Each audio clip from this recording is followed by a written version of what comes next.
This channel does not promote any violent, harmful, or illegal activities. All content provided by this channel is meant for an educational purpose only. Cancer Healer Center, a new beginning. ধোপে টিকলো না পুলিশের যুক্তি। রবিবার বর্ধমানেই হবে RSS প্রধান মোহন ভাগবতের সভা। শর্ত সাপেক্ষে সভার অনুমতি দিল কলকাতা হাইকোর্ট। আদালতের নির্দেশ মানতে হবে শব্দবিধি। মাধ্যমিক পরীক্ষার্থীদের যাতে কোনো রকম অসুবিধে না হয় তাও খেয়াল রাখতে হবে। বিষয়টিকে ঘিরে ফের শুরু হয়েছে তৃণমূল এবং বিজেপির চাপানুতোর। পুলিশের যুক্তি খাটল না আদালতে। বর্ধমানে আরএসএস প্রধান মোহন ভাগবতের সভায় শর্ত সাপেক্ষে অনুমতি দিল কলকাতা হাইকোর্ট। বিচারপতি অমৃতা সিনহা নির্দেশ দিলেন, সভা করার সময় লাউডস্পিকার ব্যবহারে নিয়ন্ত্রণ বিধি বজায় রাখতে হবে। পরীক্ষার্থীদের যাতে সমস্যা না হয় সেদিকে নজর রাখতে হবে আয়োজকদের। বিচারপতির বক্তব্য, কোথাও যদি সত্যি শব্দ অতিমাত্রায় ব্যবহার করা হয় তাহলে তা কন্ট্রোল করার দায়িত্ব কার? কে নিয়ন্ত্রণ করবেন, কে বা গোটা বিষয়টি দেখবেন? আর ঠিক সেই কারণেই গোটা বিষয়টাই রাজ্য সরকারের উপর পড়বে। তাই ওই সভায় কীরকমভাবে যদি শব্দ যদি সত্যি অতিমাত্রায় ব্যবহার করা হয় তাহলে সেটা নিয়ন্ত্রণ করতে হবে রাজ্যকেই। এমনটাই পর্যবেক্ষণ বিচারপতি অমৃতা সিনহার। এবং এই যে একটা শর্তাধীনের মধ্যে বেঁধে দেওয়া হয়েছে এই সভা, সেখানে মামলাকারীর দায়িত্ব শব্দ যাতে অতিমাত্রায় ব্যবহার না করা হয় সেটা দেখতে হবে তাদের। যখনই এরকম সমস্যা হচ্ছে বাধ্য হয়ে আমাদের আইনের দ্বারস্থ হতে হচ্ছে। আইন প্রতিবারই ওদেরকে বারবার সতর্ক করে বলছে এই রকম ধরনের একটা পক্ষপাত দুষ্ট আচরণ করা যাবে না, কিন্তু কিছুতেই প্রশাসন নিরপেক্ষ হতে পারছে না। আমাদের রাজ্যে এই রাজনৈতিক দলদাসে পরিণত হওয়ার জন্যে প্রশাসন ধীরে ধীরে তার দক্ষতা হারাচ্ছে। আগামী রবিবার বর্ধমানের সাইয়ের মাঠে সভা করবেন সংঘচালক মোহন ভাগবত। গত কয়েকদিন ধরে তার প্রস্তুতিও চলছে। যদিও মাধ্যমিক পরীক্ষার কারণ দেখিয়ে সভায় মাইকের ব্যবহারের অনুমতি বাতিল করে প্রশাসন। তরজার সূত্রপাত সেখান থেকে। গেরুয়া ব্রিগেডের দাবি ছিল তালিতের যে মাঠে সংঘ প্রধানের সভা হবে তার 1 কিলোমিটারের মধ্যে কোনো পরীক্ষা কেন্দ্রই নেই। তাহলে অনুমতি না দেওয়ার যৌক্তিকতা কোথায়? রাষ্ট্রীয় স্বয়ংসেবক সংঘের নাম শুনলে তৃণমূলের লোকেদের চুল খাড়া হয়ে যায়। সংঘের যে ব্যাপ্তি বৃদ্ধি পাচ্ছে এবং প্রচুর মানুষ সংঘ এবং সংঘের আয়ামগুলিতে যুক্ত হচ্ছেন, এই আতঙ্ক থেকে পুলিশকে দিয়ে রাজ্যের পুলিশ মন্ত্রী সরসংঘ চালকের সভাতে বাধা সৃষ্টি করেছিলেন।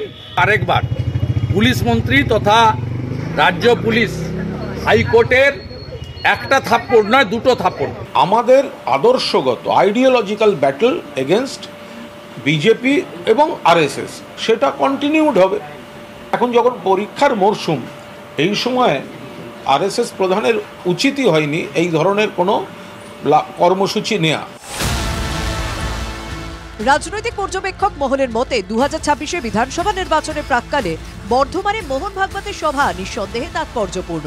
তাই আদালতের দ্বারস্থ হয়ে এই সভার অনুমতি চাওয়ার নেপথ্যে সংখ্যালঘু তোষণের অঙ্ক দেখছে বিজেপি।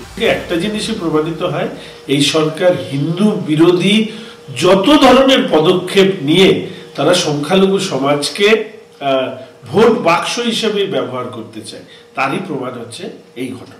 মাধ্যমিক পরীক্ষা চললে এমনি মাইক পারমিশন থাকে না, আমাদেরও থাকে না, তৃণমূলেরও থাকে না। মোহন ভাগবত তো এর আগেও বাংলায় প্রোগ্রাম করেছেন, কোনোদিন তো কেউ বাধা দেয়নি।